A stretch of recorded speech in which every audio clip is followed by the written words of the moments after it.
Please, if there are any leftover bowls of soup, please give to me." Annie's voice came out broken and thin. She was shaking so hard that her teeth clicked faintly against each other. She stood in place, 6 years old, rubbing her hands together again and again, breath coming out in short, uneven bursts as if she had run a long way to get here.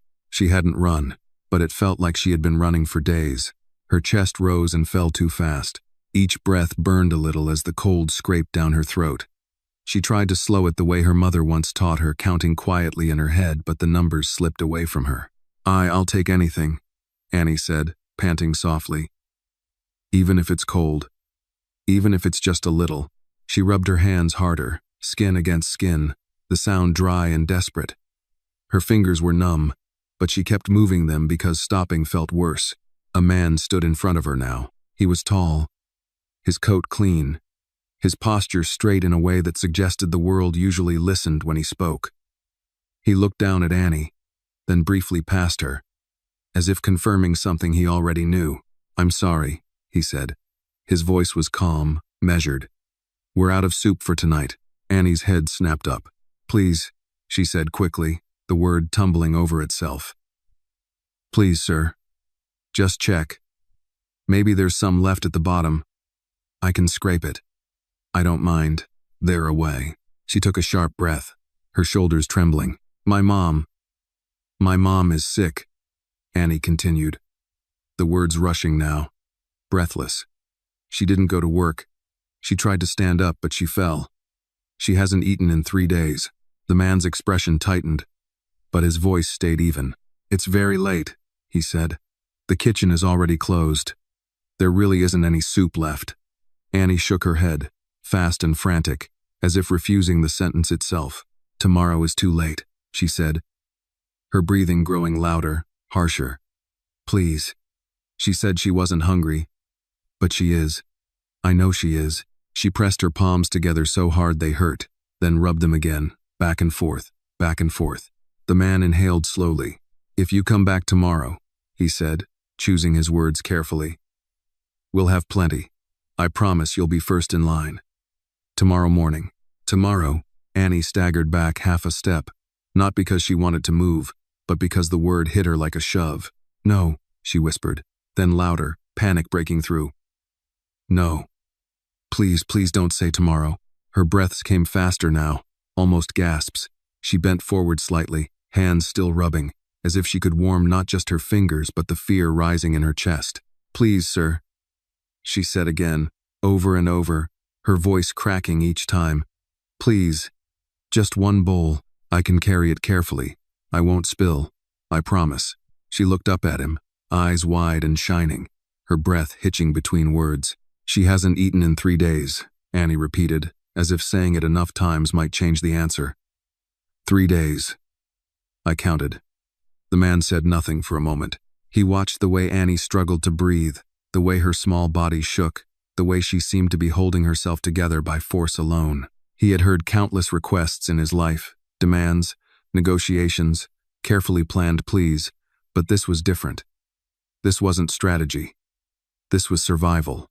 "I really am sorry," he said again. "There is no soup left tonight." Annie's face crumpled. She tried to speak, but only a shaky sound came out at first. She swallowed hard and tried again, words spilling out between breaths. "Please," she said. "Please, sir. I walked all the way. It's cold. My mom is waiting. I told her I'd bring something." Her breathing turned uneven, almost sobbing now, though tears hadn't fully fallen yet. She wiped her nose with her sleeve without thinking, then went right back to rubbing her hands together. Faster, harder. The man's eyes dropped to her hands, then back to her face. He frowned slightly, as if something were bothering him beyond the moment in front of him. "How old are you?" he asked. 6, Annie said quickly, afraid the pause meant the conversation was ending. "I'll be 7 in the summer." "And you came here alone?" Annie nodded. "My mom couldn't get up." Silence stretched between them. The man studied her more closely now, the shape of her face, the curve of her brow, the familiar set of her eyes. His breathing slowed, his gaze sharpened, as if he were trying to line up a memory that refused to stay still. Annie mistook his silence for another rejection. "Please," she said again, almost breathless now. I can wait. I can stand right here. I won't bother anyone. Her voice dropped to a whisper. I just need something to take home. Something in the man's expression changed, not sympathy alone. Recognition. He looked at Annie as if seeing her for the first time and at the same time as if he had seen her before. His jaw tightened. He drew in a breath, slow and controlled, the way someone did when they were trying not to react too quickly. What's your name? He asked. Annie, she said. And your mom? Rachel. The name landed heavily. The man's eyes flickered. His posture shifted, just slightly, as though an invisible door had opened somewhere inside him. Annie didn't know what she had said wrong. Her hands froze mid-rub. For a long second, the man didn't speak. Then he reached up and unbuttoned his coat.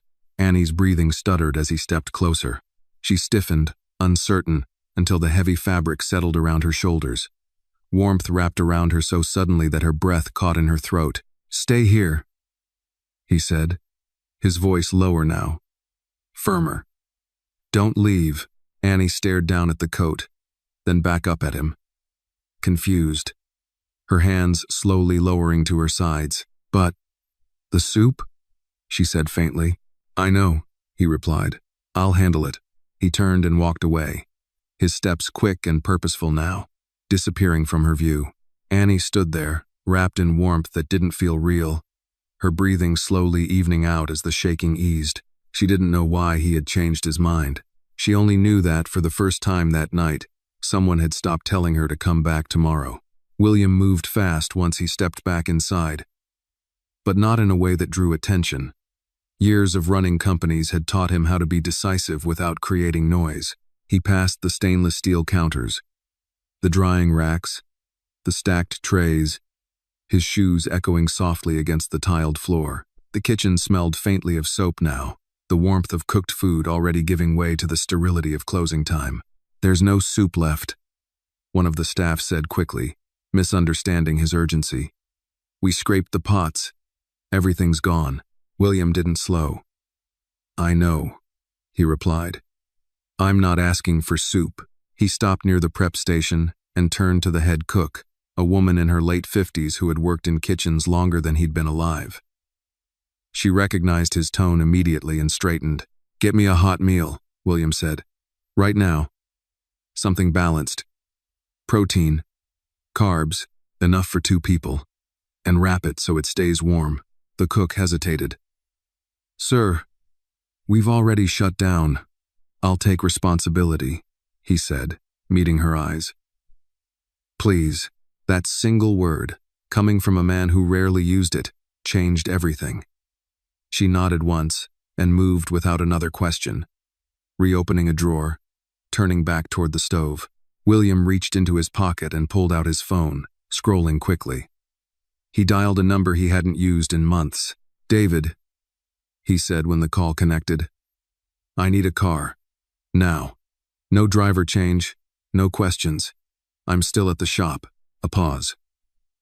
Everything okay? No, William answered honestly. But it will be. He ended the call and leaned his hands against the counter, exhaling slowly. Only then did the image fully settle in his mind. Annie standing outside, shaking, rubbing her hands together as if that were the only defense she had left. He closed his eyes briefly, and without asking permission, another memory pushed forward. 2 years ago, it had been raining that night. Hard enough to blur streetlights, hard enough to make footsteps echo strangely. He had been walking from his car, distracted, thinking about a deal that had gone sideways, when the man came out of nowhere. The knife had flashed once, close enough for William to smell cheap metal and stale sweat. He remembered freezing, not out of fear, but disbelief. And then, a voice. A woman's voice, sharp and commanding, cutting through the chaos. Drop it. She hadn't been big. She hadn't been armed. But she had moved without hesitation, stepping between him and the blade, shouting loud enough to draw attention. Her daughter had been there too, clinging to her leg, eyes wide but silent. Together, they had done what no amount of money or power had done in that moment. They had saved him. If this moment moved you even a little, please take a second to like this video. Leave a comment and tell us where you are watching from.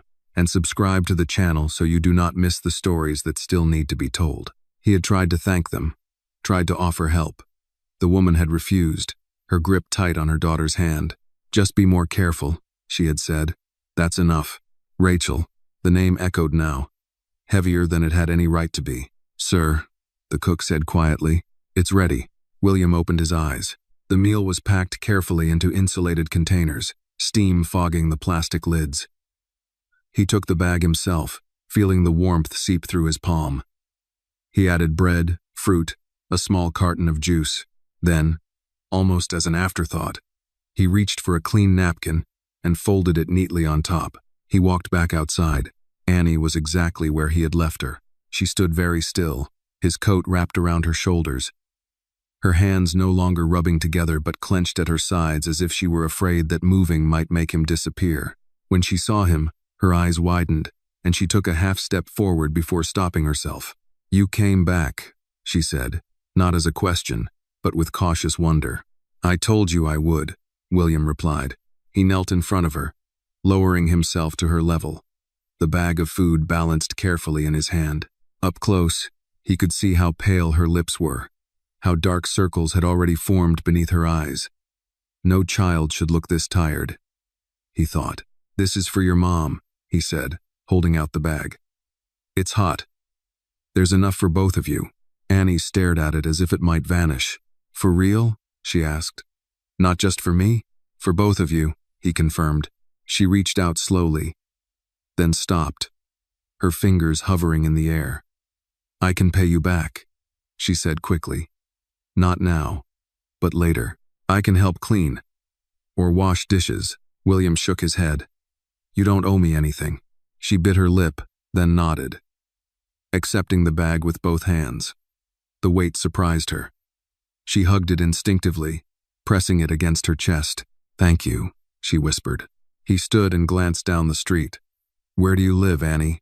Her eyes flicked up, wary now. "On Jefferson Street," she said. "Near the old laundromat." William's jaw tightened. He knew the area too well. "That's a long walk," he said, "especially tonight." She shrugged one shoulder under his coat. "I've done it before." "I know," he replied softly. "But tonight, you won't." She looked at him, confusion clouding her face. "What do you mean?" "I'm taking you home," William said, "and then we're taking your mom to the hospital." Annie's breath caught. "The hospital?" "Yes. She doesn't like hospitals," Annie said quickly. "She says they cost too much." "They do," William agreed, "but that won't be your problem tonight." She shook her head, panic creeping back into her voice. "She'll be mad if I bring someone." William crouched again, steady and patient. "Listen to me. Your mom helped me once, when she didn't have to. Tonight, I'm helping her. That's all this is." Annie searched his face, as if looking for the trick, the catch she had learned to expect from the world. Whatever she saw there seemed to ease her just a little. "My mom's name is Rachel," she said again, as if reminding him. "I know," William answered. Headlights cut across the sidewalk, stopping smoothly at the curb. A dark sedan idled, quiet and waiting. William opened the back door and held it for her. "Come on," he said. "Let's go see your mom." Annie hesitated for only a second. Then she climbed in, clutching the bag of food, his coat still wrapped tightly around her small frame. As the car pulled away, William looked back at the shop, its lights now dimmed, the banner fluttering uselessly in the night. For the first time in years, he wasn't thinking about what this would cost him. He was thinking about what it would mean if he did nothing. The car moved smoothly through the streets, tires whispering against the pavement as the city slid past the windows. Annie sat very still in the back seat, the warm bag of food resting on her lap, both arms wrapped around it as if someone might try to take it away. William sat across from her, angled slightly so he could see her face without staring. She kept glancing toward the window, then back at him, then down at the food again. Her breathing had slowed, but every few seconds she took a deeper breath, the kind people took when they were trying not to panic. "Is it far?" she asked quietly. "No," William said. "Just a few minutes." She nodded. Silence returned, heavy but not uncomfortable. Outside, streetlights passed in steady intervals, lighting her face for a heartbeat at a time. In that flicker of light, William noticed how young she really was. Not just small, but young in the way children were when they hadn't yet learned how to hide fear properly. "You did a brave thing tonight," he said. Annie frowned slightly. "I just asked." "Most people wouldn't," he replied. "Especially not for someone else." She thought about that, then shrugged. "My mom would have asked for me." William felt something tighten in his chest. He turned his gaze briefly toward the window, grounding himself. The car slowed and turned onto a narrower street. The buildings grew closer together. Older, their facades worn by years of neglect rather than age. A flickering street lamp buzzed overhead, casting uneven light onto cracked sidewalks and patched asphalt. "Here," Annie said, pointing. "That one." The driver pulled over in front of a small, aging apartment building. The paint around the entrance peeled in thin strips, and one of the front windows was boarded up. William stepped out first, then opened the door for Annie. Cold air rushed in, sharp after the warmth of the car. Annie climbed down carefully, clutching the food. She hesitated when William reached for the building's door. "She's on the second floor," Annie said quickly. "But the stairs squeak." "That's okay," he replied. "We'll go slow." Inside, the hallway smelled faintly of old carpet and cleaning solution. The lights buzzed overhead, dim but functional. Annie led the way, her steps quiet and practiced. She took each stair carefully, placing her foot near the wall where the boards didn't creak as much. At the second-floor landing, she stopped in front of a door with chipped paint and a loose handle. "This is ours," she said. She knocked softly. Once, twice, no answer. Annie's face tightened. She knocked again, a little louder this time. "Mom," she called. "It's me. I brought food." Still nothing. William watched her shoulders tense, watched fear creep back into her posture. He stepped closer. "Annie," he said gently, "do you have a key?" She nodded quickly and dug into her pocket, fingers fumbling. The key scraped against the lock before finally turning. She pushed the door open. The apartment was small and dim, curtains drawn tight. A single lamp glowed weakly in the corner. On the couch lay a woman wrapped in a blanket. Her skin pale, hair damp with sweat, breathing shallow and uneven. "Mom," Annie whispered, rushing forward. She set the food down on the table without thinking and went straight to the couch, placing a small hand on her mother's arm. "Mom, wake up," she said, her voice trembling now. "I brought soup." Rachel stirred faintly, her brow furrowing. Her eyes fluttered open, unfocused. "Annie," she murmured. "Baby, you shouldn't have gone out." William stepped forward then, careful not to startle her. "Miss Carter," he said quietly. "My name is William Harrington. Your daughter asked for help. Edibles." Rachel tried to sit up and failed, wincing. Her gaze sharpened when she saw him, confusion mixing with something like recognition. "No," she whispered hoarsely. "No, I can't. I don't need." "You need a doctor," William said calmly. "And your daughter needs you to be okay." Rachel shook her head weakly. "Hospitals, I can't afford." "That's not something you need to worry about tonight," he interrupted, not unkindly. "I promise." She closed her eyes, exhaustion pulling her down. Annie looked between them, fear rising fast. "Mom," Annie pleaded. "Please." Rachel's hand tightened weakly around Annie's fingers. After a long moment, she exhaled shakily. "Okay," she whispered. "Just don't let her be alone." "I won't," William said. He moved quickly then, efficient and steady. He helped Rachel sit up, supporting her weight carefully. She was lighter than he expected. Too light. Annie hovered close, watching every movement, ready to intervene. Within minutes, they were back in the car. Rachel wrapped in William's coat now, her head resting against the seat. Annie sat beside her, one hand gripping her mother's sleeve, the other still holding the food. The hospital lights were bright, unforgiving. The smell of antiseptic hit them immediately.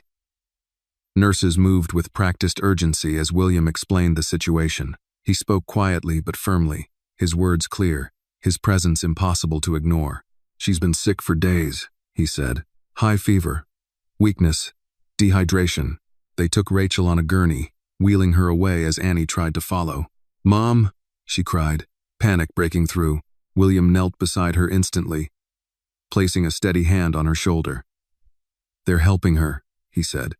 "She's in good hands." Annie's eyes filled with tears she could no longer hold back. She said not to leave her.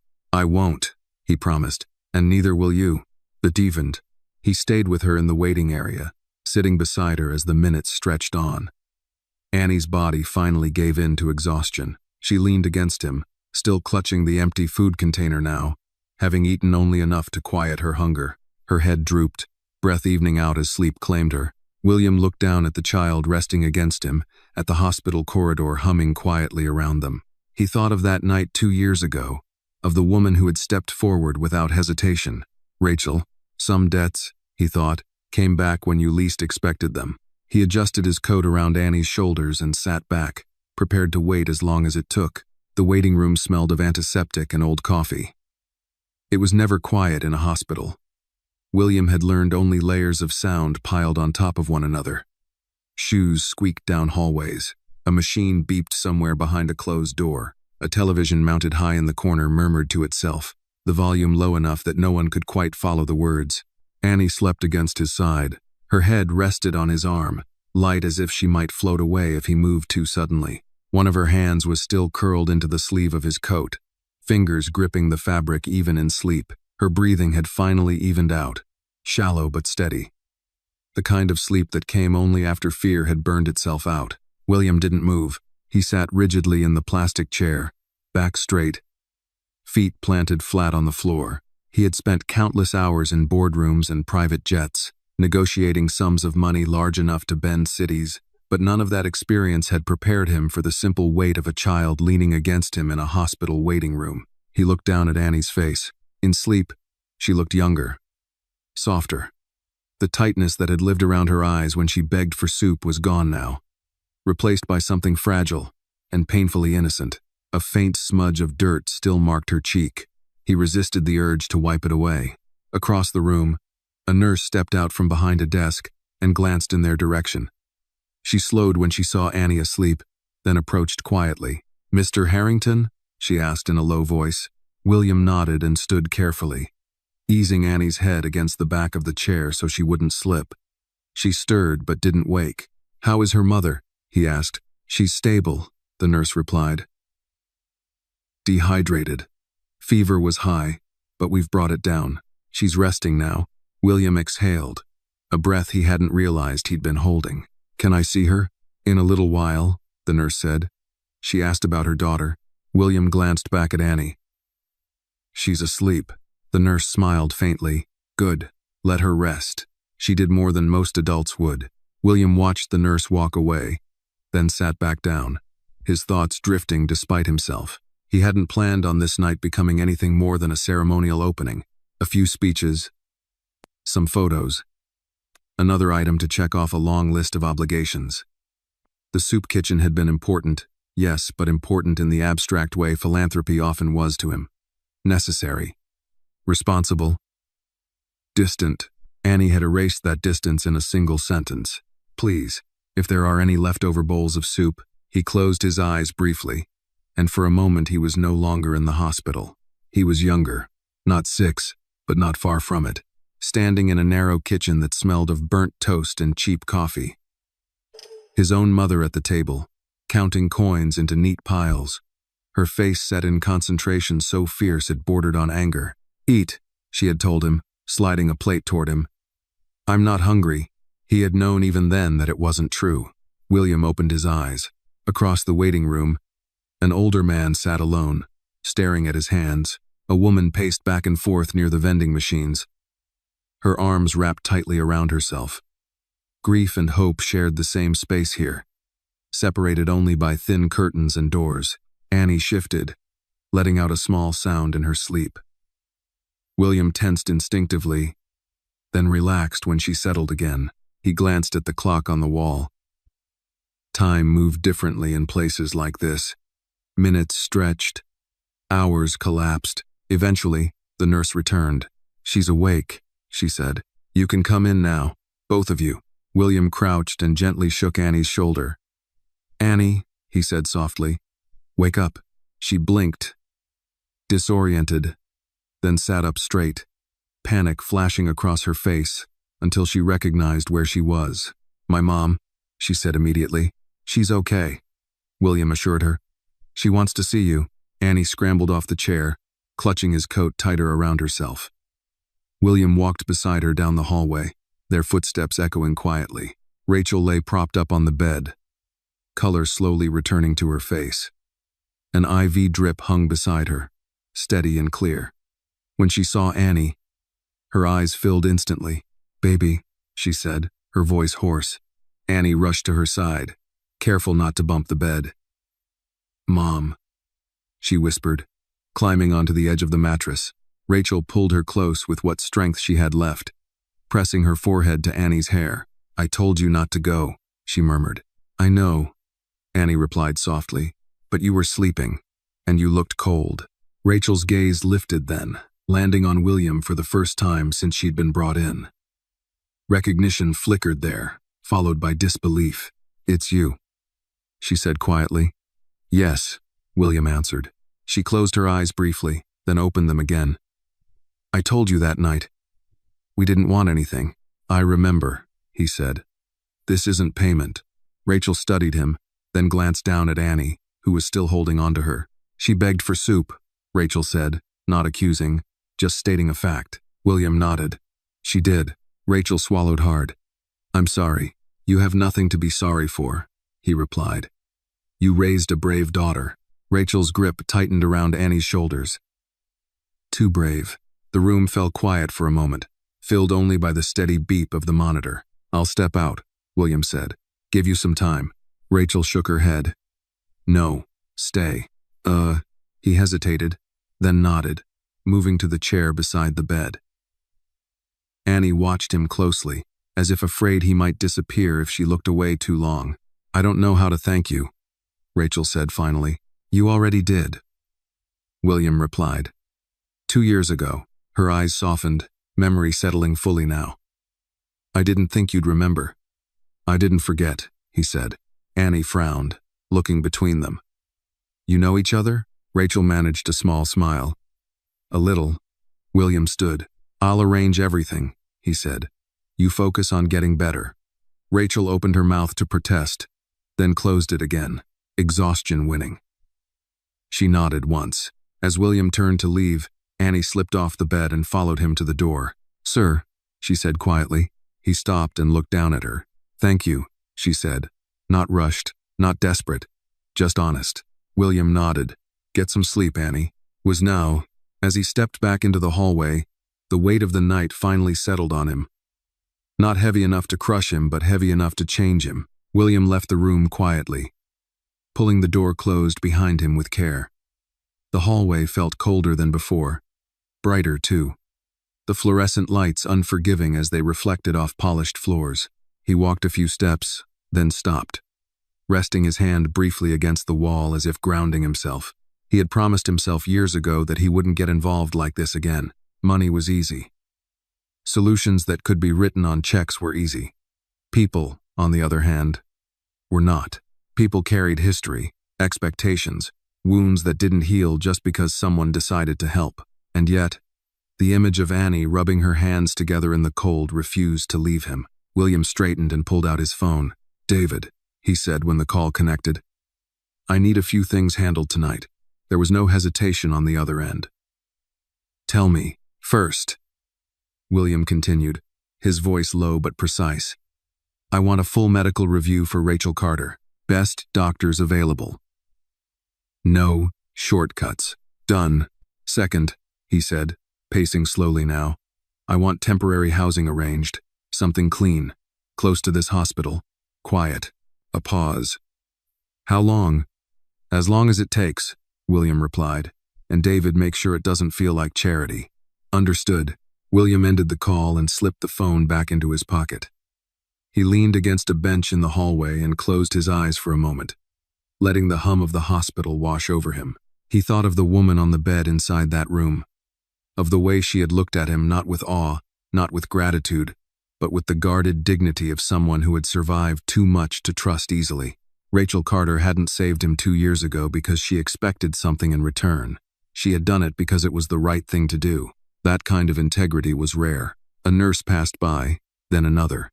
Somewhere down the hall, a baby cried, the sound sharp and sudden before being soothed away.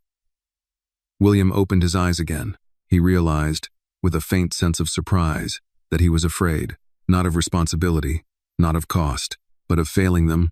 When he returned to the room an hour later, Rachel was asleep again. Annie sat, curled up in the chair beside the bed, knees pulled to her chest, eyes open but heavy-lidded. She looked up when she saw him. "Did you leave?" she asked quietly. "I stepped out," he said. "I came back." She nodded, satisfied with that answer. "Mom's sleeping. I see that." Annie hesitated, then asked, "Is she gonna be okay?" William didn't answer immediately. He chose his words carefully, aware that children understood far more than adults often gave them credit for. "She's very tired," he said, "but she's getting help now." "That makes a big difference." Annie absorbed that, then leaned back in her chair. "She doesn't like asking for help." "Will, I noticed," William said. "She says people think you owe them forever." Annie continued. "She says being poor doesn't mean you're weak." William felt a quiet ache in his chest. "Your mom is right." Annie looked at him, studying his face the way she had earlier that night, searching for something. "Why did you help us?" she asked. The question was simple, honest, unavoidable. William considered deflecting it, offering something vague and safe. Instead, he told her the truth. "Because your mom helped me once," he said. "And because you were brave enough to ask." Annie thought about that. "I was scared." "So was I," he admitted. That seemed to please her. She nodded once, as if they had just agreed on something important. A doctor entered quietly, clipboard in hand. He spoke to William in hushed tones, explaining test results, treatment plans, timelines. William listened closely, asking questions, committing details to memory. "She'll need rest," the doctor concluded, "and regular meals." William glanced at Annie. "That won't be a problem." Later, as the night deepened and the hospital grew quieter, William arranged for a blanket and pillow. Annie insisted on staying beside her mother's bed. She climbed into the chair, curling in on herself, eyes fluttering shut. William sat across from her, hands folded, watching both of them breathe. He thought of his own childhood again, not with bitterness this time, but with clarity. How close his life might have come to something very different if one person hadn't stepped in at the right moment. Justice, he thought, wasn't always about courts or laws. Sometimes it was about being there when tomorrow was too late. As dawn began to creep faintly through the narrow window, William made a decision. Not impulsive, not emotional, but firm. This would not end at a hospital visit. Not for Annie, not for Rachel, not this time. Morning arrived quietly, not with sunlight pouring in or birdsong, but with the subtle shift that only people who had stayed awake all night could feel. The hospital changed its rhythm. Footsteps grew steadier, voices sounded more awake, less hushed. Somewhere down the corridor, a cart rattled as breakfast trays were rolled out. William was still sitting in the same chair when the sky outside the narrow window began to pale. Annie slept curled in on herself, knees tucked up, her face turned toward her mother. One of her shoes had slipped halfway off during the night, dangling from her heel. William noticed it and, without thinking, reached over to ease it off completely, setting it neatly beneath the chair. Rachel stirred a few minutes later. It started with a small movement, a tightening of her fingers against the blanket, then a slow inhale that sounded deeper than the ones before. Her eyes opened gradually, blinking against the light, unfocused at first.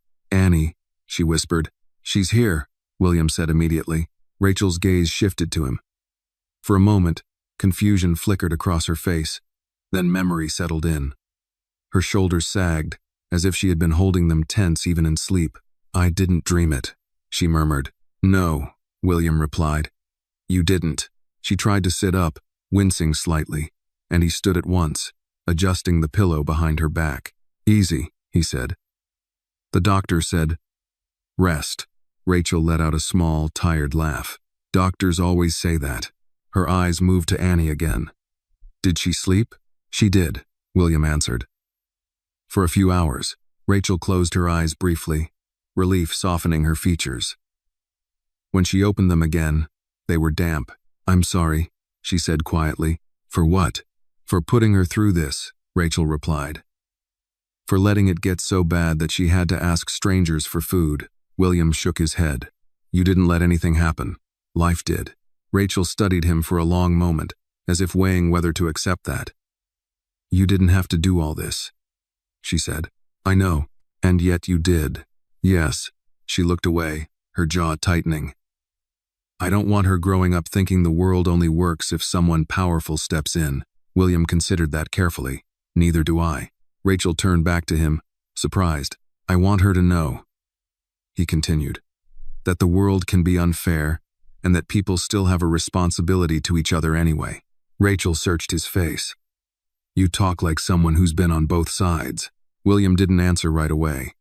He glanced at Annie, still asleep, then back at Rachel. "I have," he said simply. A knock sounded at the door before Rachel could respond. A nurse stepped in, smiling gently. "Good morning," she said. "How are we feeling today?" "Like I got hit by a truck," Rachel replied honestly. The nurse chuckled. "That means you're improving." She checked Rachel's vitals, adjusted the IV, then lowered her voice. "You'll be staying another day, maybe 2. Rachel nodded, then hesitated. "My daughter, she can stay," the nurse said, already anticipating the question. "We've seen worse roommates." "I was now." Annie stirred then, blinking awake as if summoned by the sound of voices. She sat up quickly, eyes darting to her mother. "Mom? I'm here, baby," Rachel said, reaching for her hand. Annie slid out of the chair and climbed carefully onto the edge of the bed, relief flooding her face. "You look better," she said. Rachel smiled faintly. "I feel better." Annie turned to William, suddenly serious. "Did you stay all night?" "Yes," he said. "Why?" William met her gaze. "Because some things shouldn't be left alone." She seemed to think about that, then nodded, accepting it as if it made perfect sense. Later that morning, after doctors came and went and Rachel was settled again, William stepped into the hallway to make another call. He leaned against the window at the end of the corridor, watching the city wake up below. Cars filled the streets. People hurried to jobs, to obligations, to lives that would never intersect with a 6-year-old girl, rubbing her hands together in the cold unless they chose to notice. "David," William said when the line connected, "I need you to do something carefully." "I'm listening." "I want options," William continued. "Not handouts. Real options. Work. Stability. A path that doesn't trap anyone in gratitude." There was a pause. "For Rachel and Annie." "Understood," David replied. William ended the call and stayed by the window a moment longer. He remembered standing at windows like this years ago, in offices high above the city, believing distance equaled clarity. He understood now how wrong that had been. When he returned to the room, Annie was sitting cross-legged on the bed, telling her mother about the car ride, about the coat, about how warm the food had been. Rachel listened quietly, her hand never leaving Annie's back. William cleared his throat lightly. "I'm going to step out for a bit," he said, "but I'll be back later." Annie's face tightened. "You're not leaving?" "No," he said firmly. "Just taking care of a few things." She watched him closely, then nodded. "Okay." As he reached the door, Rachel spoke. "William," he turned. "You never answered her question," Rachel said gently. "About why you helped." William considered the room, the child, the hospital bed, the fragile calm that had replaced panic. "Sometimes," he said, "justice doesn't come from fixing the system all at once. Sometimes it comes from refusing to walk past the person right in front of you." Rachel held his gaze. Then she nodded. William stepped into the hallway, the door closing softly behind him. Outside, the day had fully begun, and with it, the consequences of what he had chosen to do. William did not go far. He crossed the street from the hospital and stepped into a small diner that looked as if it hadn't changed in 30 years. Vinyl booths, a counter lined with spinning stools, the smell of bacon and burnt coffee clinging to the air. The kind of place people his age remembered from childhood, when mornings started early and problems felt simpler, even when they weren't. He ordered coffee, black, As he sat alone in the corner booth, hands wrapped around the mug, he watched the other customers. A construction worker reading the paper, an older woman stirring cream into her cup with slow, deliberate movements. Two men arguing softly about baseball, ordinary life, continuing as if nothing had happened overnight. That, he realized, was the danger. The world kept moving. Hunger didn't pause for dawn. Sickness didn't wait for convenience. And children like Annie slipped between the cracks because everyone assumed someone else would notice. William took a slow sip of coffee and pulled out his phone. He didn't call his assistants this time. He didn't call his lawyers. He called the director of operations for his restaurant group. "Morning," the man answered, already alert. "Everything okay?"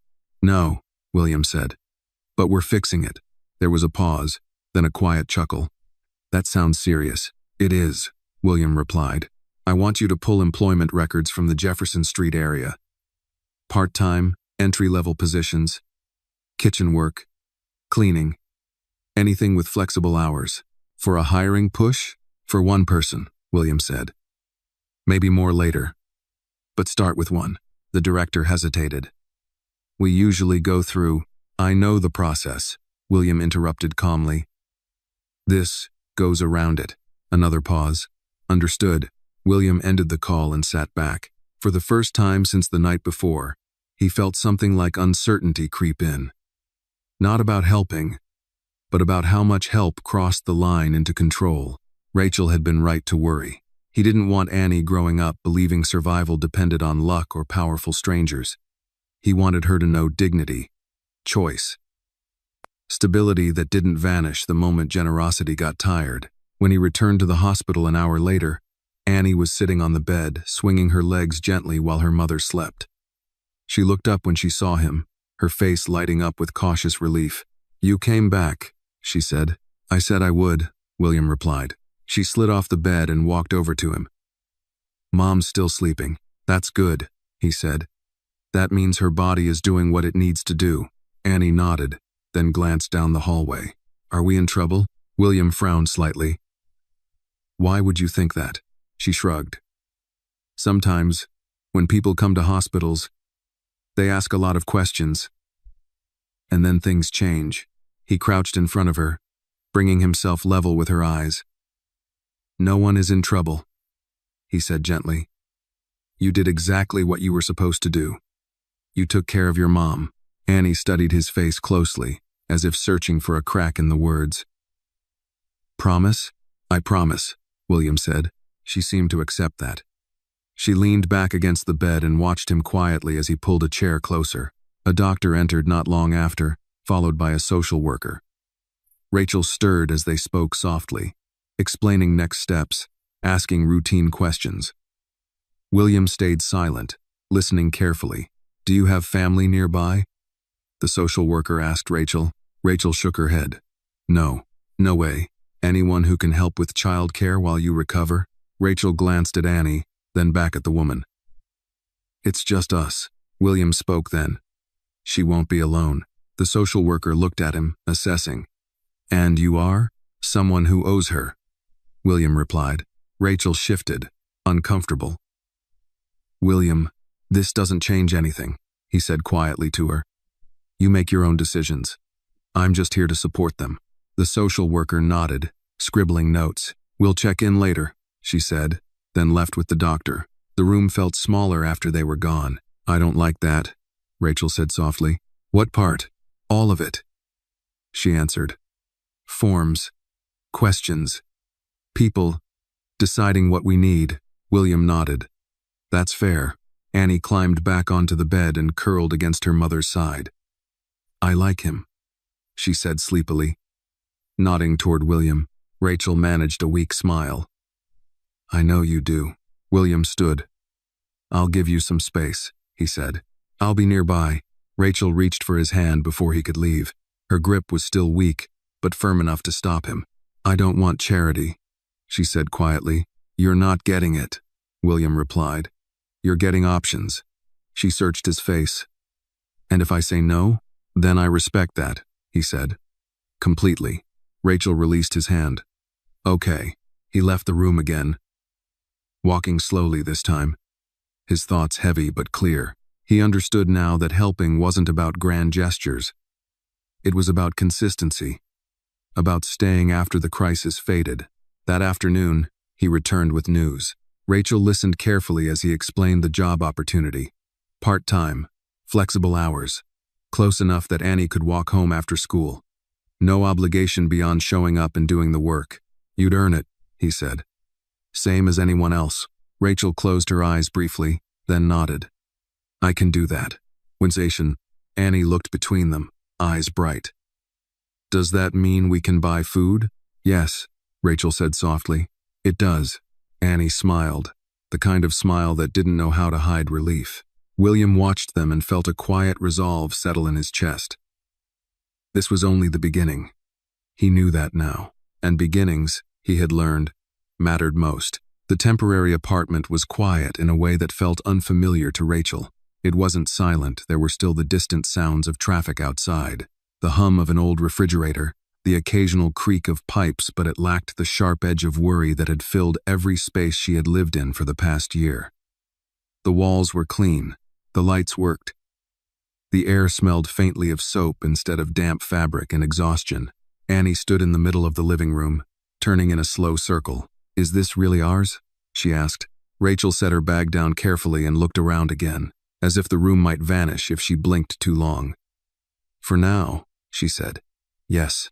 Annie patted across the carpet, testing it with her toes. It's soft, she announced, dropping to her knees and pressing her palms into the floor. The other one was cold. Rachel swallowed hard and moved toward the small kitchen. There was a table, 2 chairs, a bowl of fruit on the counter that looked like it had been placed there intentionally. Not forgotten. William stood near the doorway, hands in his coat pockets, watching them take it in without interrupting. He had learned that moments like this didn't need explanation. They needed space. I can't stay long, he said quietly. I wanted to make sure you were settled. Rachel turned to face him. She looked better than she had the night before, color back in her cheeks, eyes clearer, but the fatigue was still there, woven deep into her posture. This is more than settled, she said. This is more than I expected. William nodded once. You'll be here until you're strong enough to go back to work. No rush. Rachel's jaw tightened. I start as soon as I can. I know, he replied. That hasn't changed. Annie wandered into the bedroom and gasped. Mom, she called. There's a bed just for me. Rachel followed her, stopping in the doorway. The bed was small but neat. A folded blanket placed at the foot. A pillow already fluffed. Annie climbed onto it and bounced once, then froze, as if afraid she had broken an unspoken rule. Is this okay? She asked. Rachel smiled, a real one this time. It's okay. Annie lay back, spreading her arms wide. I don't have to sleep sideways, she said, wonder creeping into her voice. William looked away, giving them privacy even as the words landed heavier than he expected. I'll check in tomorrow, he said. Same time. Rachel hesitated, then nodded. Okay, he left quietly, the door clicking shut behind him. That night, Rachel lay awake on the couch, listening to Annie breathe in the other room. The steady rhythm felt unreal. She pressed a hand to her chest, waiting for the familiar spike of anxiety to return. It didn't. The next morning, Annie woke early. She padded into the living room, dragging the blanket behind her like a cape. Rachel stirred, sitting up quickly, instinct still sharp. I'm okay, Annie said. I was just looking. Rachel watched her daughter peer out the window, nose pressed lightly to the glass. There's a tree, Annie said. A real one. Rachel stood and joined her, placing a hand on Annie's shoulder. Outside, a small park stretched across the street, empty at this hour. Dew clung to the grass. A swing creaked faintly in the breeze. I used to go to parks, Annie said thoughtfully. When I was little, Rachel smiled sadly. You're still little. Not that little, Annie replied. Later that day, William returned as promised. He brought paperwork, but he also brought groceries. He set them on the counter without comment, then slid the documents across the table. Read everything, he said. Ask questions. Rachel did. She read slowly, carefully, her brow furrowed. Employment terms, hours, pay, benefits. Nothing extravagant, nothing hidden. This is real, she said finally. Yes, William replied. She exhaled. I can start next week. That works. Annie climbed into the chair beside her mother, swinging her legs. Does this mean Mom will be tired again? Rachel looked at her, surprised. Why would you think that? Because working makes people tired, Annie said matter-of-factly. Rachel laughed softly. Yes, but it also makes things better. Annie considered that. Okay. William watched them, feeling something settle quietly into place. Not satisfaction, not relief. Commitment. As he stood to leave, Annie followed him to the door. Are you going to disappear? She asked bluntly. William paused. No. You promise?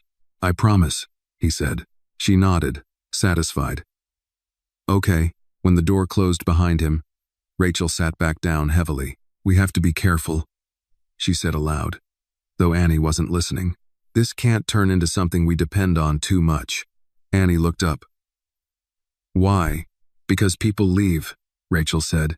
Even good ones. Annie frowned. He doesn't feel like someone who leaves. Rachel hoped she was right. That evening, as Annie fell asleep in her own bed, Rachel sat at the small table and filled out the last of the forms. Her hands shook slightly, not from fear this time, but from the unfamiliar feeling of stability beginning to take shape. Outside, the city continued on, indifferent as ever. Inside, something fragile but real was being built.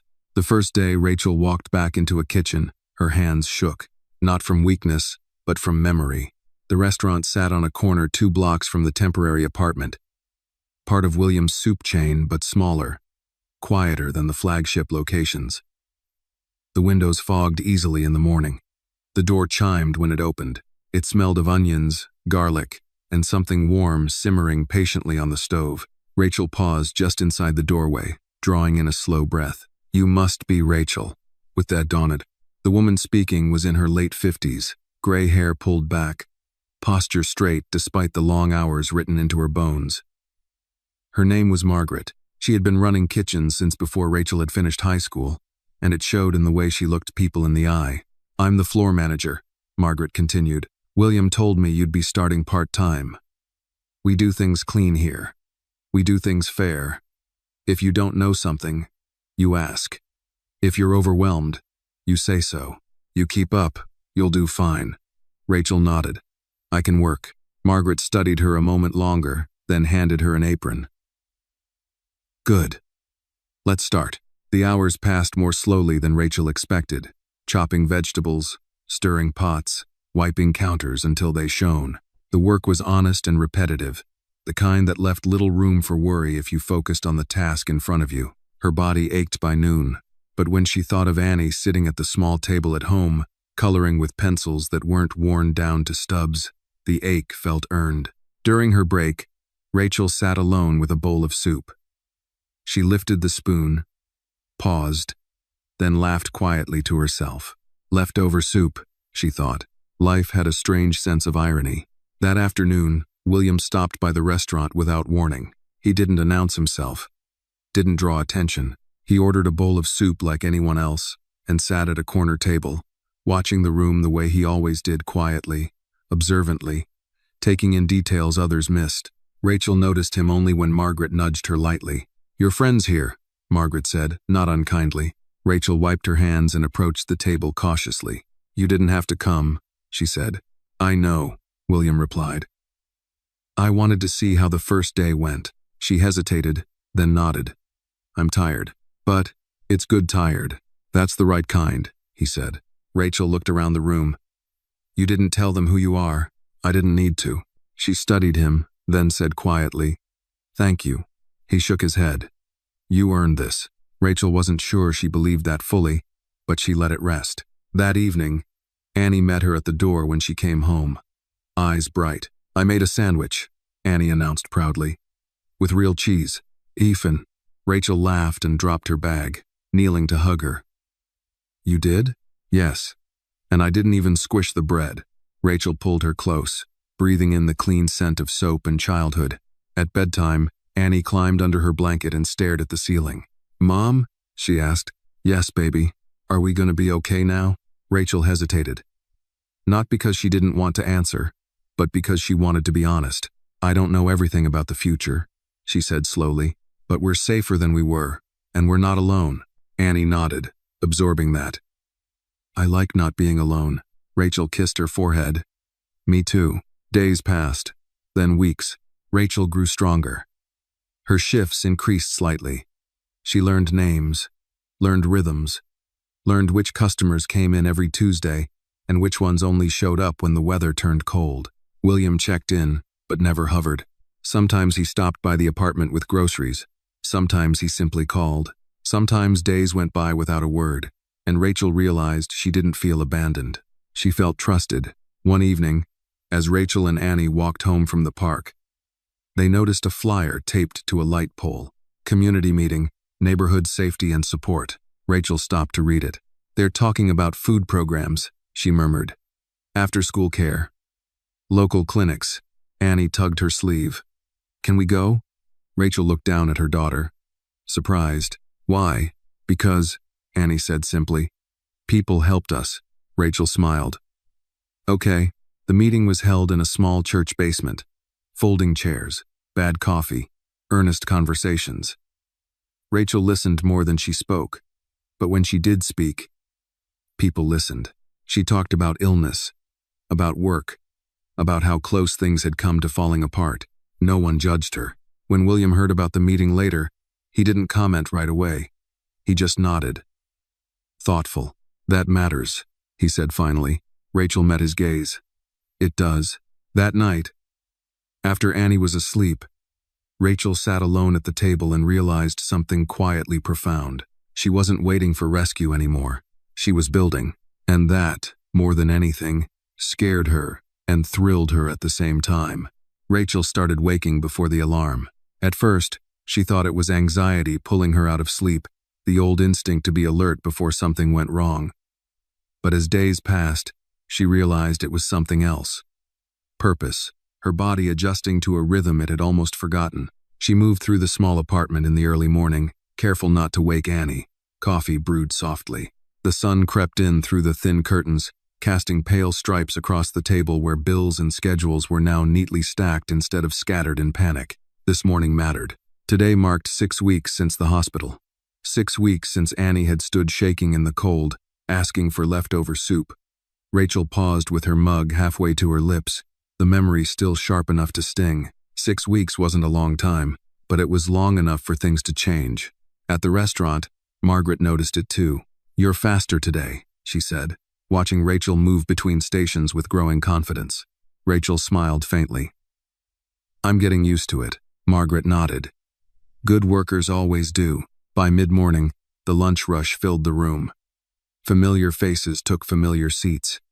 Rachel poured soup with steady hands, greeting people by name now. One older man tipped his hat at her. A woman thanked her for remembering she liked extra pepper. These were small things, but small things added up. William arrived later than usual. Rachel saw him through the window before he stepped inside, dark coat, measured stride. That way of looking at a place as if it were both ordinary and important at the same time. He ordered soup, then waited. When she approached the table, he studied her for a moment longer than necessary. You look stronger, he said. Rachel raised an eyebrow. That's not how most people greet someone. With free. I mean it, he replied. You carry yourself differently. She considered that. I don't feel like I'm balancing on the edge anymore. That's good, he said. She hesitated, then sat across from him, lowering her voice. The community group asked me to help organize a food rotation. Just volunteers. Nothing official. William didn't respond immediately. He stirred his soup slowly. You don't need my permission, he said. I know, Rachel replied. I just wanted you to hear it from me first. He nodded. That tells me everything I need to know. Outside, clouds gathered, the sky darkening earlier than expected. Rachel glanced toward the window, then back at William. I'm not naive, she said quietly. I know things can still fall apart. William met her gaze. Yes, but I also know, she continued, that this time, I'll see it coming. He considered her words carefully. That's the difference between survival and stability, he said. Awareness. That evening, Annie waited at the apartment window, forehead pressed lightly against the glass. She's late, Annie said when Rachel finally came through the door. I am not, Rachel replied, smiling.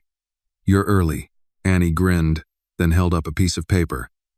I got this at school. Rachel took it, scanning the page. A simple drawing. 3 figures holding hands. 1 tall, 1 medium, 1 small. Who's this? Rachel asked gently. Annie pointed. That's you. That's me.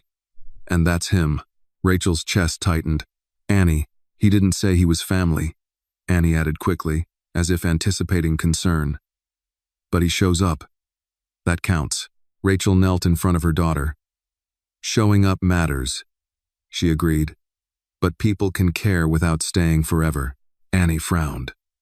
Why do grown-ups always think leaving is the important part? Rachel had no immediate answer. Later that night, after Annie was asleep, Rachel sat alone with the drawing. She thought about lines, how easily children crossed them, how carefully adults guarded them. She thought about William's presence, steady, respectful, never demanding more than she offered. Trust, she realized, didn't arrive all at once. It arrived in repetitions. The next week brought rain. Heavy, relentless rain that soaked through coats and pooled in the streets.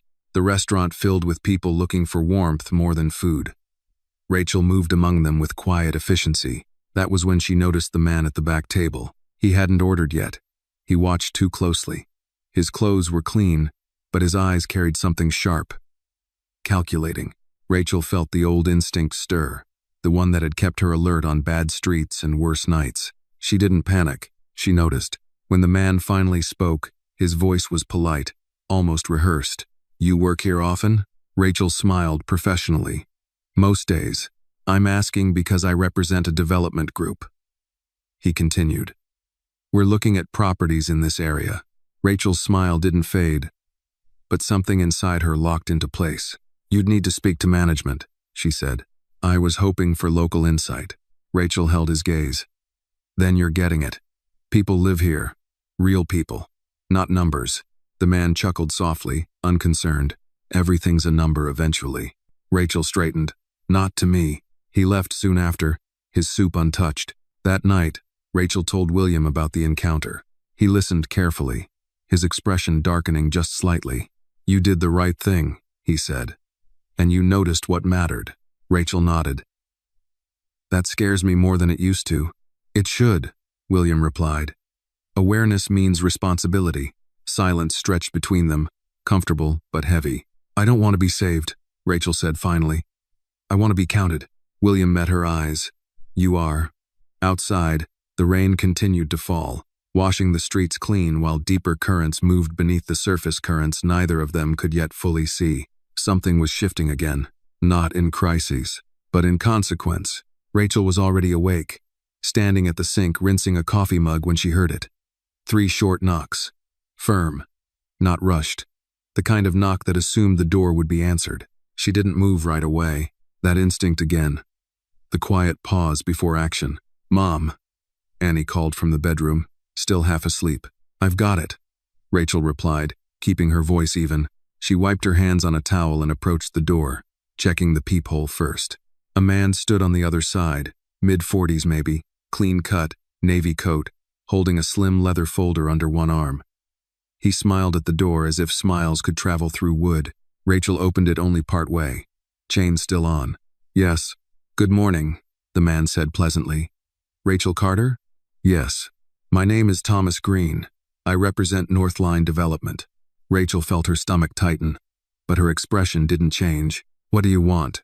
She asked. He glanced down the hallway, then back at her. May we speak inside? No, Rachel said calmly. You can speak right there. Thomas chuckled lightly, unfazed. Fair enough. I'll be brief. He opened the folder just enough for her to see papers inside.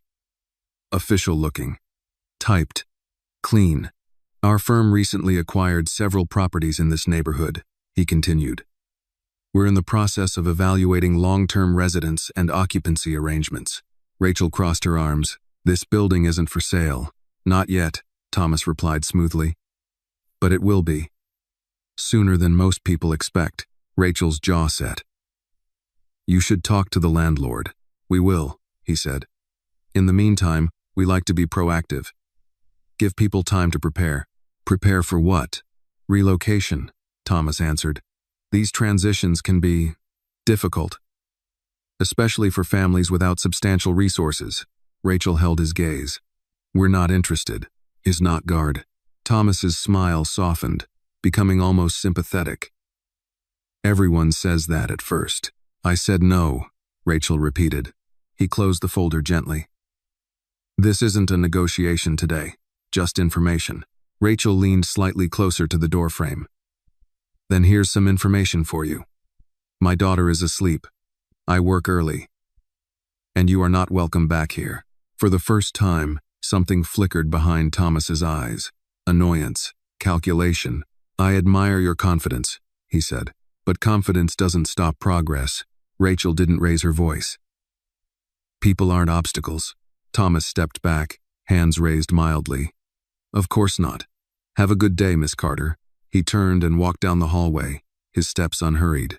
Rachel closed the door and slid the chain back into place. Only then did she exhale. Annie appeared in the doorway, hair tousled, eyes worried. Who was that? Rachel knelt in front of her. Someone talking about things he doesn't understand. It's not Ruva. Is a bad person? Rachel hesitated. He's a person who doesn't see people. That seemed to satisfy Annie. Like when teachers don't learn your name? Rachel smiled faintly. Something like that. Later that morning, Rachel told William everything. They sat in the small park across from the apartment, Annie on the swings within sight. The autumn air carried the smell of damp leaves and distant traffic. William listened without interrupting, his expression growing darker with each detail. Northline, he said quietly when she finished. I know them. Rachel watched his face. That doesn't sound good. They're aggressive, William said. They buy, pressure, displace, legally, quietly. Rachel clenched her hands together. They're already circling. Yes, he replied. And they won't stop with one visit. Rachel looked toward Annie, pumping her legs to swing higher. I won't let them scare us out. I know, William said. But courage alone isn't a shield. Rachel turned back to him. Then what is? William was silent for a moment. Visibility, documentation, community, and timing. That sounds like a strategy, she said. It is, he replied. And you shouldn't have to face it alone. Rachel straightened. I'm not asking you to fight my battles. I'm not offering to, William said calmly. I'm offering to stand where it counts. To Everwide. She searched his face, then nodded slowly. Okay, but we do this clean. No threats, no pressure. A faint smile touched his mouth. I wouldn't insult you by suggesting otherwise. That afternoon, Rachel attended the community meeting again. This time, she didn't just listen. She spoke. She talked about the visit, about Northline, about how displacement didn't start with bulldozers, it started with quiet conversations and polite warnings. People leaned forward. Murmurs spread. An older man raised his hand. They came to my sister last year. Same folder. Same smile. A woman near the back spoke up. They raised my rent until I couldn't stay. Stories surfaced. Patterns emerged. Rachel realized something then. Fear thrived in isolation. It weakened when named out loud. That evening, Annie colored at the table while Rachel made dinner. The small apartment smelled of onions and garlic. Familiar now. Grounding. Mom, Annie said suddenly, are we going to have to leave again? Rachel paused, then turned. I don't know, she said honestly. But if we do, it won't be because we were quiet. Annie nodded solemnly. I don't like being quiet. Rachel smiled. Me neither. Outside, across the street, a car idled longer than necessary. Inside it, Thomas Green watched the apartment window, phone pressed to his ear. She's more resistant than expected, he said, and she's not alone. 2. A voice responded on the other end, low and impatient. Then escalate carefully, it said. We don't want attention. Thomas glanced at the park. at the child on the swings, at the light in the apartment. Too late for that, he replied. He ended the call and drove away, already adjusting his approach. The ground beneath Rachel's life was shifting again, but this time, she felt it before it cracked. Clouds drifted low and heavy, threatening rain but never quite delivering it. The kind of weather that kept people uneasy, glancing upward as if expecting something to fall. Rachel felt that same unease as she walked Annie to school. They moved slower than usual, Annie's hand tucked firmly into hers. Cars passed. A bus hissed at the corner. Everything looked normal, which somehow made Rachel more alert, not less. "Mom," Annie said quietly. "Are you mad?" Rachel glanced down. "Why would I be mad?"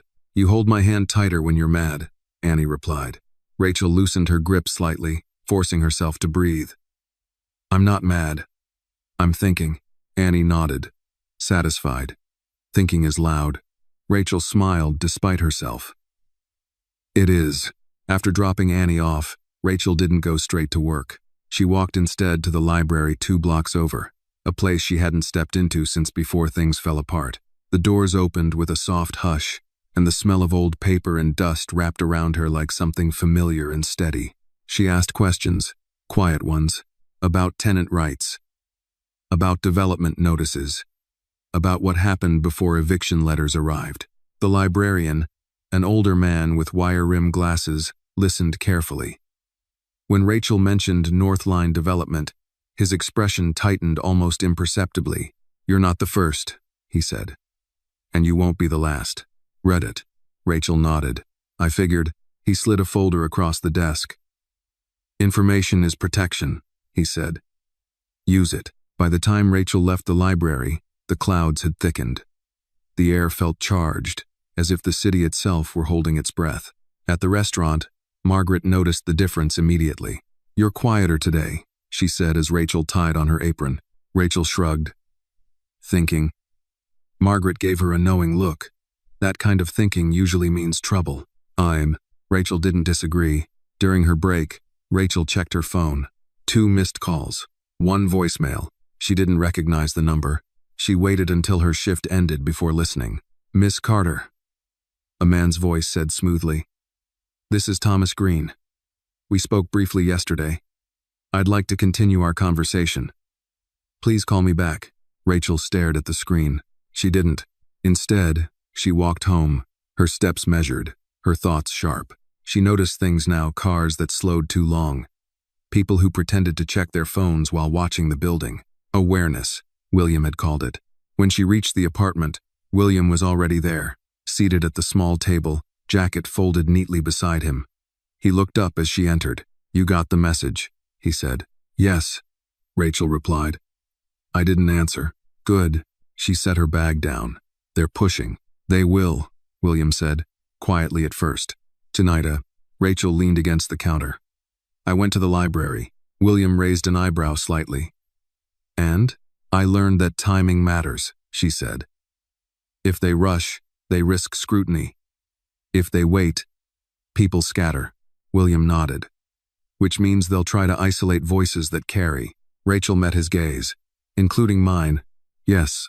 Annie burst through the door moments later, backpack bouncing, energy filling the room. "I got a star today," she announced. "For reading." "Where?"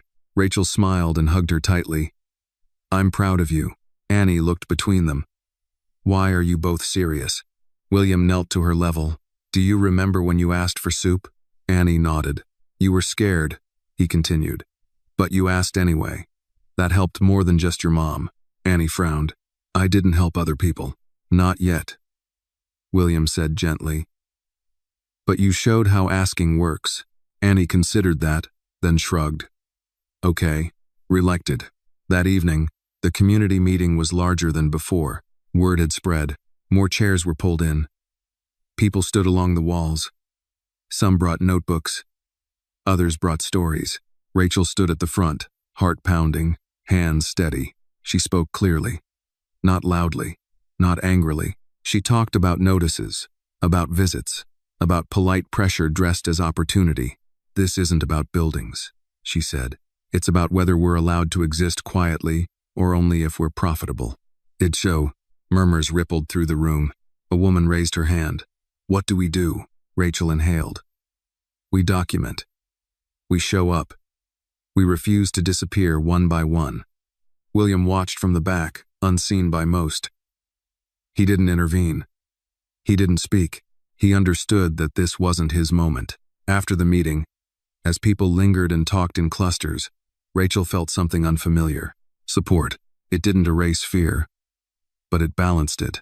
Outside, rain finally began to fall. Light at first, then steadier. Across the street, Thomas Green sat in his car again, watching the building, watching people exit together instead of alone. He made another call. This is getting louder, he said. She's organizing. The voice on the other end sighed. Then we pivot. How? We remind her, the voice replied coolly. What she has to lose. Thomas looked up at the apartment window. A child's drawing was taped there now, bright against the glass. He didn't like this. At home, Annie fell asleep quickly, worn out from the day. Rachel sat beside her bed longer than usual, watching her chest rise and fall. She thought of soup, of cold hands, of doors half opened and chains still on. She knew now that safety was never permanent, but neither was silence. Rachel turned off the light and stepped into the hallway, where William waited quietly. They won't stop, she said. No, he agreed. But neither will you. She met his eyes.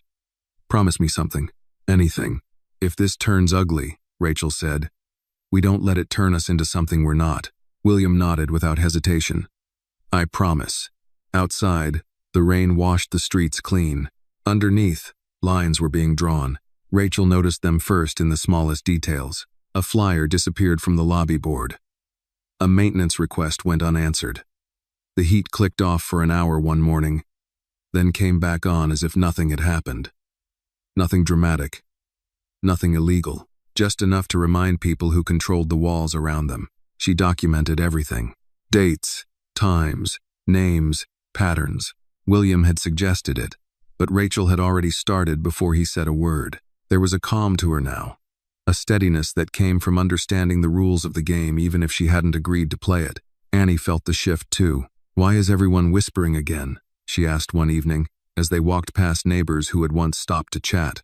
Because people get scared when they don't know what comes next, Rachel replied. Annie frowned. But knowing together is better. Rachel smiled faintly. You're right. The next notice arrived on a Thursday. Not an eviction, not yet. A building assessment. Scheduled inspections. Notices posted in clean, neutral language that sounded reasonable enough to outsiders. Rachel read it twice, then folded it carefully and slipped it into her folder. They're speeding up, she said later that night to William. They've realized you won't disappear quietly, he replied. Rachel looked at him across the table. Neither will the others. William nodded. That's what changes the math. Was not a nine. The assessment day came with men in pressed jackets and clipboards. They moved through the building as if it were already theirs, making notes, measuring walls, photographing corners that had never been worth photographing before. Rachel stood in her doorway and watched them enter the apartment across the hall. When they reached her door, she didn't step aside immediately. Yes? She asked calmly. One of the men smiled. Routine inspection. Rachel held up her phone. I'm recording. It is. The smile tightened. Of course. They walked through quickly, finding nothing they could use. Rachel followed them with her eyes until they reached the stairs. That night, someone knocked on her door again. This time, she knew without looking who it would be. Thomas Green stood there. Same navy coat. Same polite smile. Folder tucked under his arm like a shield. Rachel opened the door fully this time. We've already spoken, she said. Yes, Thomas replied, and I respect your position. Rachel crossed her arms. Then you'll respect my answer. Thomas sighed lightly. Miss Carter, I don't think you understand how these things end. Rachel met his gaze. I think you don't understand how they begin. He studied her more closely now. You're making this harder than it needs to be. For who? She asked. For everyone, he said smoothly. Transitions are smoother when people cooperate. Rachel shook her head. You're not offering cooperation. You're offering pressure with a smile. Thomas's expression cooled. Pressure isn't always bad. Sometimes it's necessary. Rachel stepped closer. My daughter almost starved because the world decided pressure was acceptable. You don't get to call that necessary. For the first time, Thomas dropped the smile completely. You have a child, he said quietly. That makes you vulnerable. Rachel didn't flinch. That makes me dangerous. Thomas stared at her for a long moment, then nodded once. We'll be in touch, he said, turning away. Rachel closed the door slowly, her heart pounding not from fear, but from anger held tightly in check. Inside, Annie sat at the table coloring. Who was that? She asked. Someone who doesn't like being told no, Rachel replied. Annie nodded. A lot of grown-ups don't. Later that night, Rachel called the community meeting early. They filled the church basement again, chairs packed tighter than before. People spoke openly now about notices, about inspections, about rent increases framed as market adjustments. Rachel listened, then stood. They want us tired, she said. They want us isolated. They want us to believe that leaving quietly is dignity. Murmurs rippled through the room. But dignity, she continued, voice steady, is deciding for ourselves when and how we move. If we move at all. A man near the back raised his hand. What if they push harder? Rachel inhaled. Then we don't disappear. We document. We speak. We bring light where they prefer quiet. William watched from the side, his jaw tight, pride and concern warring silently inside him. He knew escalation when he saw it, and so did Thomas Green. The next move came faster than Rachel expected. A letter arrived addressed to her alone, not to resident, not to occupant. Her name, clear, intentional. It cited violations, minor, technical, easily disputable but heavy with implication. Rachel read it once, then again. Her hands shook, this time not from fear for herself, but from the familiar, terrifying thought of losing ground she had just regained. She sat at the table long after Annie went to bed, the letter folded neatly in front of her. William arrived quietly, letting himself in with the spare key she had insisted he take for emergencies only. He saw the letter and knew immediately. They're isolating you, he said. Rachel nodded. They think if they scare me, the others will follow. William sat across from her. This is where it gets ugly. Rachel met his eyes. I told you. We don't become something we're not. William leaned forward. Standing firm doesn't mean standing alone. She closed her eyes briefly, then opened them again. I don't want Annie used as leverage. William's voice was low and certain. She won't be. Rachel studied him, the weight of choice pressing in. Then we go public, she said finally. Carefully, truthfully. William nodded. I'll help but you lead. The next morning, Annie woke to find her mother unusually calm. Are you sick again? Annie asked, concerned. Rachel smiled. No, baby. I'm ready. Annie frowned. For what? Rachel knelt and took her daughter's hands. For being seen. Outside, the city moved as it always did, unaware that a quiet line had been crossed. Inside one small apartment, a mother who once begged for leftover soup folded a letter, lifted her head, and prepared to refuse erasure. It began with a choice. Rachel stood in the small kitchen just after dawn. The letter from Northline folded neatly beside her coffee mug. Annie sat at the table eating cereal, feet swinging slightly, humming to herself. The ordinary calm of the moment felt almost defiant.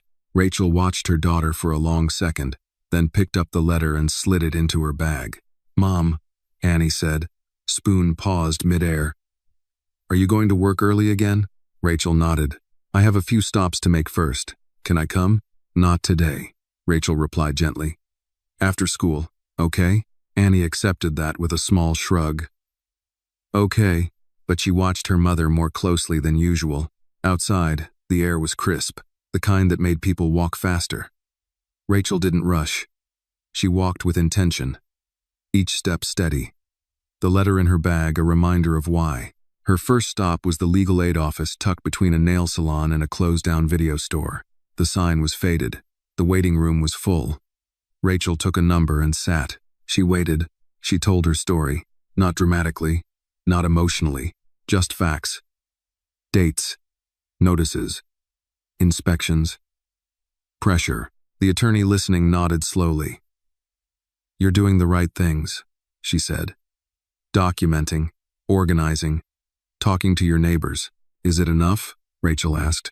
It can be, the attorney replied. Especially if you don't stand alone. Rachel left with copies of tenant protection statutes, highlighted and marked, and a card with a direct number written on the back.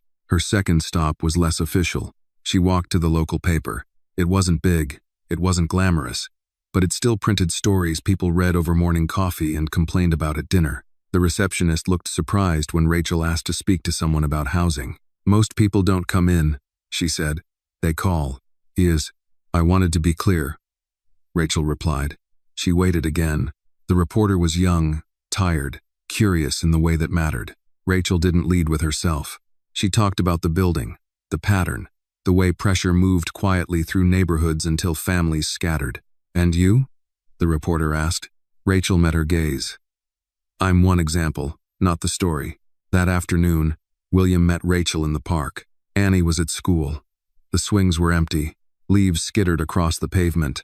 You've started something, William said, not accusing. Rachel nodded. I know. Northline will respond. I know. He studied her carefully. Are you prepared for what that might look like? Rachel didn't answer right away. She watched a jogger pass, headphones in, unaware. I've been unprepared before, she said finally. This time, I'm not. William nodded. Good. He hesitated, then added, There's something else. Rachel turned. What? They reached out to me, he said, indirectly. Rachel's jaw tightened. Already? They're careful, William replied. They didn't threaten. They implied. Suggested that my involvement complicates things. And does it? William met her eyes. Only for them. That evening, the article went live online. It wasn't sensational. It didn't name names aggressively, but it described the pattern clearly, quoted residents anonymously, and asked questions that didn't have comfortable answers. By morning, people were talking. At the restaurant, customers mentioned it quietly. Some nodded at Rachel with new recognition. Others avoided her eyes.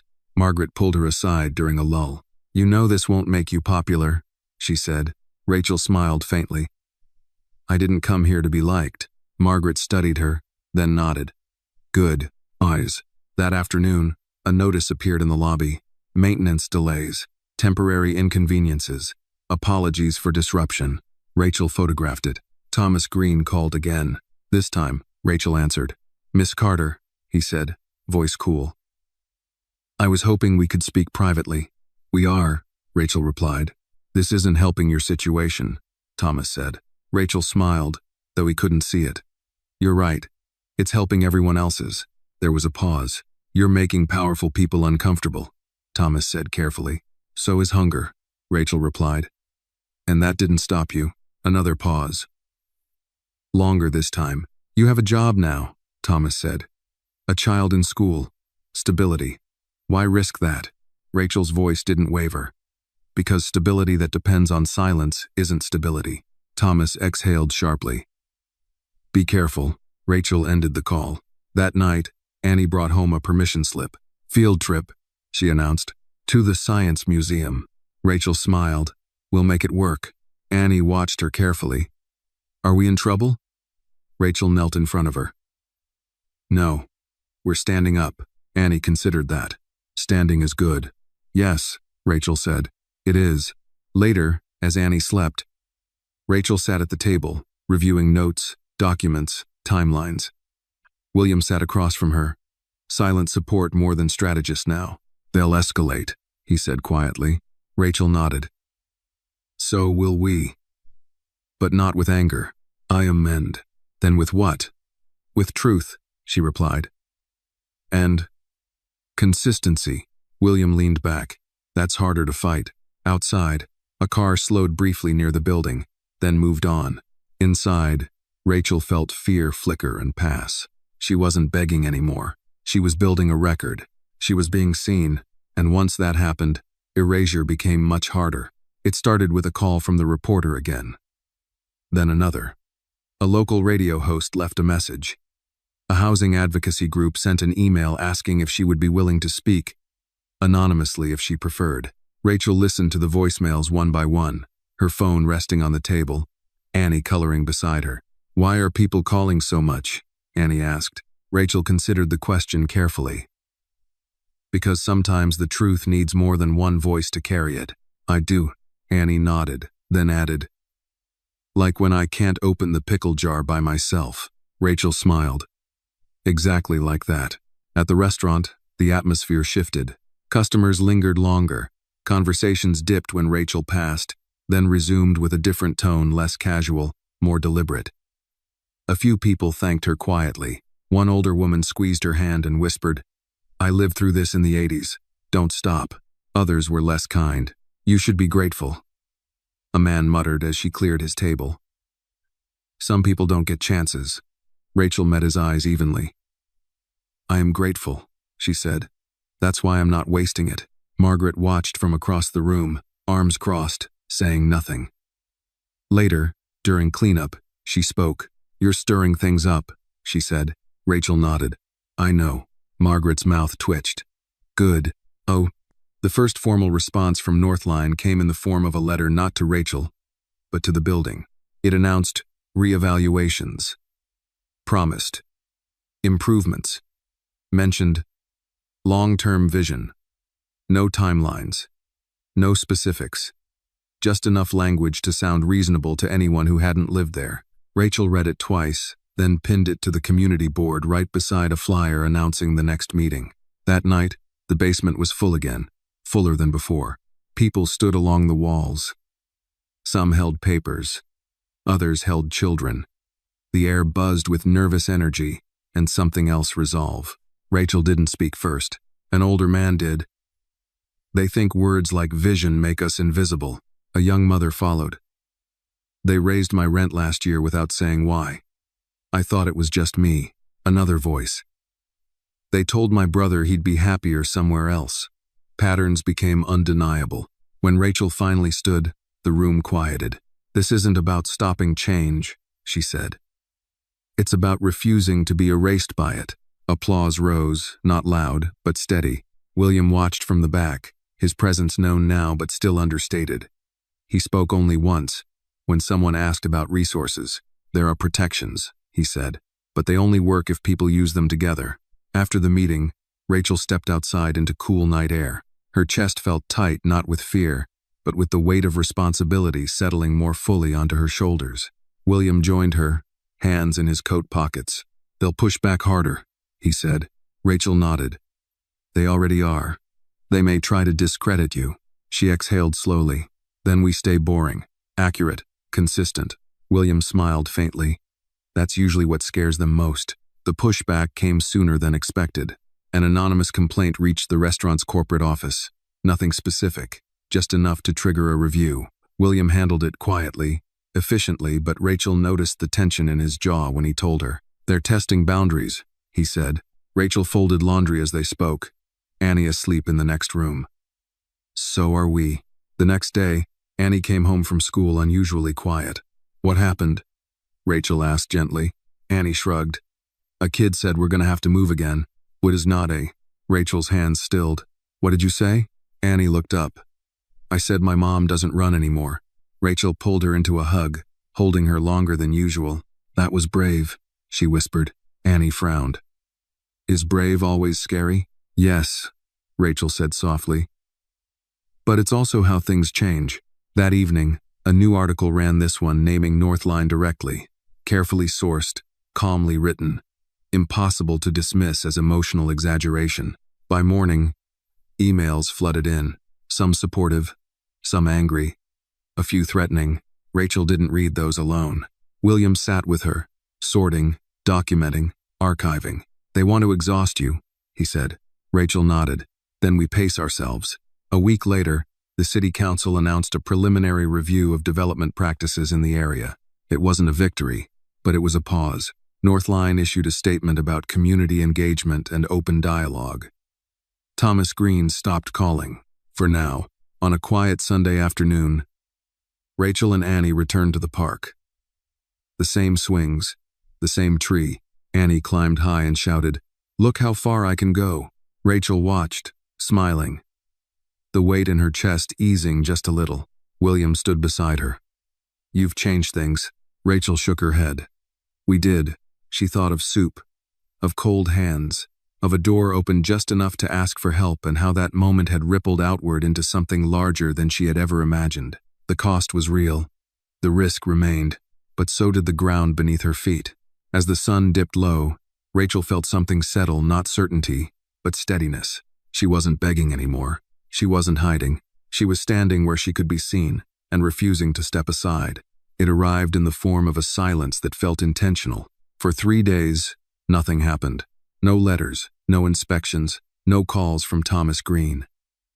Northline's website updated its language, community collaboration, long-term partnerships, but there were no actions attached to the words. The building remained quiet.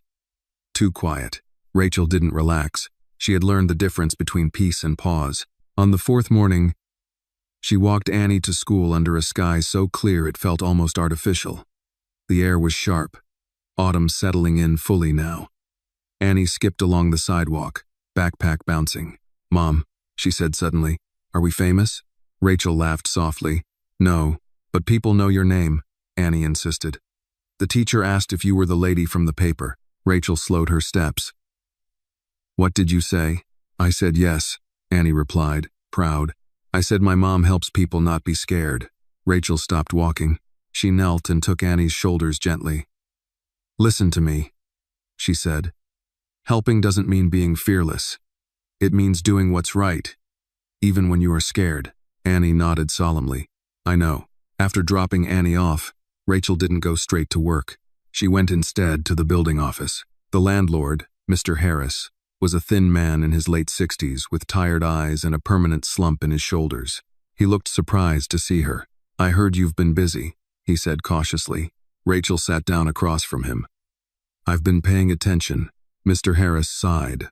"They're pressuring me." "I know. They offered to buy me out," he continued. "Good money, more than this place is worth." Rachel held his gaze. "And what did you say?" He hesitated. "I said I needed time." Rachel nodded. "Time is what they don't like." Mr. Harris leaned back. "You've made this complicated." "I will." Rachel didn't argue. "I've made it visible." He studied her for a long moment. "They'll come harder. You understand that?" "Yes," she said. "And so will we." That afternoon, William called. "They're shifting strategy," he said. "Less pressure on individuals, more influence at the city level." Rachel closed her eyes briefly. "Zoning. Permits. Exactly," William replied. "They're patient when it suits them." Rachel leaned against the counter in the restaurant's back room, the hum of the kitchen steady around her. "Then we keep documenting. And expanding," William added. Rachel opened her eyes. "How?" "Coalitions," he said. "Other buildings. Same pattern. Same developer." Rachel exhaled slowly. "That's bigger than me." William's voice was calm. "You're already bigger than you were." That evening, Rachel attended a meeting across town. Different basement, different faces. Same story. A man who had lived in his building for 30 years. A woman with 2 jobs and 3 kids. A retiree whose rent had doubled in 18 months. Rachel didn't speak much. She listened. She took notes. She recognized the look in their eyes, the mixture of fear and hope that came when people realized their story wasn't isolated. Afterward, one woman pulled her aside. "They'll try to make you the problem," she warned. "They always do." Rachel nodded. "Then we don't let them make us the only voice." At home, Annie sensed the weight of the day. She set the table without being asked. She didn't complain when dinner was simple. She leaned against her mother on the couch, quiet. "Are you tired?" Annie asked. "Yes," Rachel admitted. "Good tired or bad tired?" Rachel smiled faintly. "Important tired." Annie considered that. "I think that's okay." Later, after Annie was asleep, Rachel sat alone with her notebook. Pages filled with names, dates, connections, not chaos structure. She realized something then that both steadied and frightened her. This wasn't a moment anymore. It was a movement. The next morning, the silence broke. A city notice was posted in the lobby. Public hearing. Rezoning proposal. 2 weeks away. Rachel read it twice, then photographed it. Her phone buzzed almost immediately. William. They've filed it. Rachel. Then we show up. William. Together. At school pickup. Annie ran toward her, waving a paper. Mom. We're learning about communities, she announced. The teacher said, communities work best when people help each other. Rachel crouched and hugged her tightly. Your teacher is right. Annie pulled back. Can I come to the meeting? Rachel hesitated. It might be long. Annie nodded. I can sit quietly. Rachel saw something, then not innocence lost, but awareness gained. We'll see, she said gently. That night, Rachel stood at the window, looking out at the street below. Cars passed. People walked dogs. Life continued. Indifferent to zoning proposals and quiet threats, but beneath it, something was changing. She wasn't alone anymore, and neither were the people who had once believed they were. The cost was rising. The stakes were clearer, but so was the truth that had carried her from a bowl of soup to this moment. Justice didn't arrive all at once. It arrived when people refused to disappear. Rachel lay awake, listening to the quiet breathing of her daughter in the next room, the small, steady sound grounding her. Outside, a siren passed and faded. Somewhere down the block, a car door slammed. Ordinary noises, but tonight they felt like markers of time running forward whether she was ready or not. She rose quietly and sat at the kitchen table. Papers spread out in careful order. Notes from other buildings, copies of notices, timelines, names, faces, stories, not just hers anymore. She thought of the first night Annie had asked for soup, hands shaking, voice barely strong enough to ask. Back then, survival had been the only goal. Tomorrow, she would stand in a room full of officials and speak about dignity, displacement, and the quiet ways people were pushed aside. The scale still startled her. At dawn, Rachel made breakfast slowly. Eggs, toast, apples sliced thin. Annie padded into the kitchen, rubbing her eyes. Is today the big day? Annie asked. Yes, Rachel said. Are you nervous? Rachel considered the question honestly. Yes, Annie nodded. Serious. Me too. But my teacher says, being nervous means you care. Rachel smiled. Your teacher is very wise. Annie hesitated. Can I really come? Rachel knelt and looked her in the eye. If you come, you stay with William. You sit quietly, and if you feel tired or scared, you tell him. Okay? Annie nodded immediately. I can do that. Is it? The City Hall building was older than Rachel expected. Stone steps worn smooth by decades of people carrying hopes, arguments, and resignation up and down them. Inside, the air smelled faintly of paper and polish. The room filled slowly, residents from multiple buildings, advocates, reporters. A few men in tailored suits who spoke softly to one another and checked their watches often. Rachel recognized Thomas Green immediately. He stood near the back, expression neutral, hands folded, watching her without smiling. William leaned in. He didn't expect this many. Rachel nodded. Neither did I. When the hearing began, the language was formal. Dry. Zoning classifications, development projections, economic benefits. Rachel listened, jaw tight, as Northline's representative spoke about revitalization and underutilized spaces. The words slid past lived reality without touching it. Then public comment opened. One by one, people stood. An older man spoke about 30 years in his apartment and nowhere else to go. A woman described working 2 jobs and still being told her home was temporary. Another voice cracked while explaining how children learned not to get attached to bedrooms because they never lasted. Rachel felt each story settle into her chest. When her name was called, the room shifted. She stood slowly, aware of Annie watching, of William's steady presence beside her, of Thomas Green's gaze fixed and unreadable. Rachel didn't raise her voice. She didn't dramatize. She told the truth. She spoke about pressure disguised as politeness, about inspections meant to intimidate, about letters that never used the word eviction but achieved the same result, about children who learned to pack lightly because permanence wasn't for them. This isn't about opposing development, Rachel said. It's about opposing erasure. She paused. letting the silence work. Justice isn't loud, she continued. It doesn't arrive with press releases.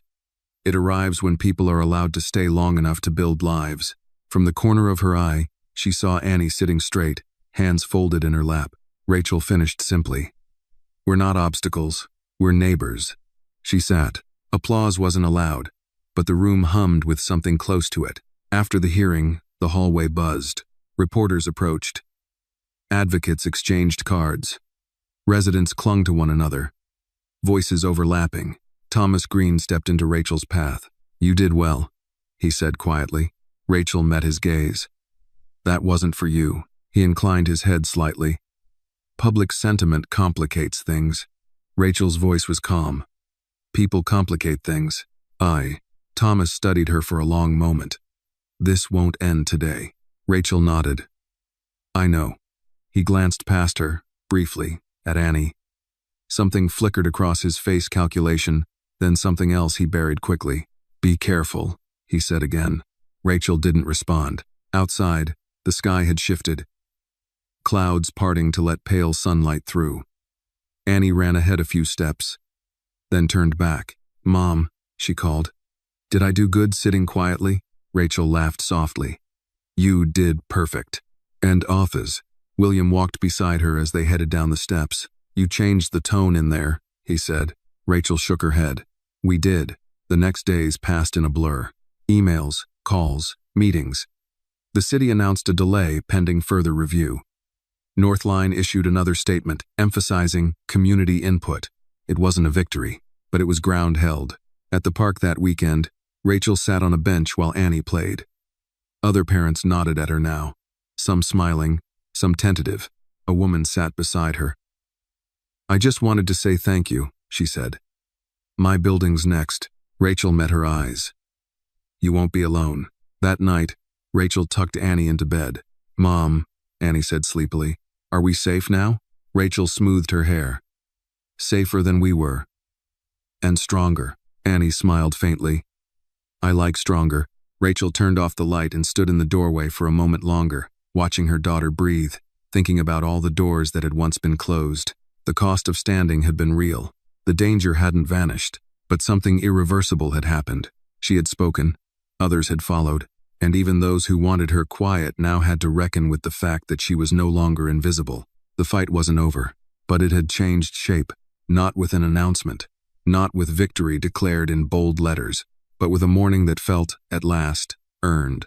Rachel woke before the alarm, sunlight spilling through the thin curtains and resting on the wall like a promise that didn't need to be explained. For a moment, she lay still, listening. No sirens, no shouting, no knock at the door that made her heart seize before her mind caught up. Just Annie breathing in the next room. Rachel rose and made breakfast the same way she always had. But her movements were lighter now. Eggs, toast, coffee. Simple things that no longer felt temporary. Annie came in rubbing her eyes. Is today a school day or a special day? Rachel smiled. Both. They walked together under a blue sky that looked almost intentional. The neighborhood felt different, not transformed, not safe forever, but awake. People greeted one another again. Someone had taped a handwritten sign in the lobby downstairs. Community meeting tonight. Thank you for showing up. Rachel paused to read it. She hadn't written it. At school, Annie hugged her tighter than usual. You'll come get me, right? Yes, Rachel said gently. I always do. Annie nodded and ran inside. Rachel stood there for a moment after the doors closed, letting the truth of that sentence settle in her chest. I always do. Later that morning, the city released its decision. No immediate rezoning, no fast-tracked approvals. A formal review process requiring tenant impact assessments, extended notice periods, and public accountability. Northline's project was delayed indefinitely, tied up in hearings and conditions they hadn't planned for. It wasn't justice in the cinematic sense, but it was protection. Rachel read the announcement at the kitchen table, hands steady, breath even. She didn't cry. She didn't cheer. She exhaled. William arrived an hour later, 2 cups of coffee in hand. It's not over, he said carefully. Rachel nodded. It never is. But this, he added, sitting across from her, This matters. Yes, Rachel said. It does. That evening, the community filled the basement again. But this time, the energy was different. Lighter. Tired in a good way. People laughed softly. Someone brought food. Someone else brought their child's drawings. Rachel stood near the back, not leading, just present. An older man raised a cup, to staying. Someone else added, to being seen. Rachel didn't speak. She didn't need to. On the walk home, Annie skipped ahead, counting cracks in the sidewalk. "Mom," she said suddenly. "Are we done fighting now?" Rachel thought carefully before answering. "We're done being quiet." Annie nodded, satisfied. "Good." At home, Rachel tucked Annie into bed and sat beside her longer than usual. "Mom," Annie whispered. Sleepy. "Do you remember when I asked for soup?" Rachel swallowed. "Yes, I was really scared," Annie said. "I thought nobody would listen." Rachel brushed her hair back gently. "I listened," Annie smiled faintly. "Then other people listened too." "Yes," Rachel said softly. "They did." After Annie fell asleep, Rachel stood by the window and looked out at the street. Cars passed. Lights flickered on in apartments that were still lived in, still warm with people who hadn't been pushed out yet. Her phone buzzed once. A message from Thomas Green. Just 3 words. "We'll be watching." Rachel didn't reply. She wasn't afraid of being watched anymore, because she wasn't alone. Weeks passed. Life continued. Rachel worked. Annie learned. The community stayed alert but not frozen in fear. Rachel began volunteering quietly, steadily helping others document, organize, understand their rights before crisis forced them to learn. She never sought attention again. She didn't need to. One afternoon, as Rachel and Annie walked past the soup shop that had started everything, Annie stopped. "Mom," she said, looking at the window. "Do you think that man remembers us?" Rachel smiled. "I think some moments change people, whether they want them to or not." Annie considered that. "I'm glad he opened the door." Rachel nodded. "Me too." She thought of how close everything had come to being different, how hunger, fear, and silence had almost rewritten their lives, and how asking quietly, honestly, had become the most powerful thing she had ever done. Justice hadn't arrived all at once. It hadn't fixed everything, but it had made room for dignity, and sometimes that was enough. Rachel squeezed Annie's hand as they walked on, their shadows stretching long and steady across the sidewalk. They were no longer begging. They were no longer invisible. They were home. This story reminds us that dignity often begins with a simple act of courage. Speaking up when silence feels safer. It shows that injustice rarely arrives loudly, it grows in quiet corners. Through polite pressure and unseen fear. Real change happens when ordinary people refuse to disappear.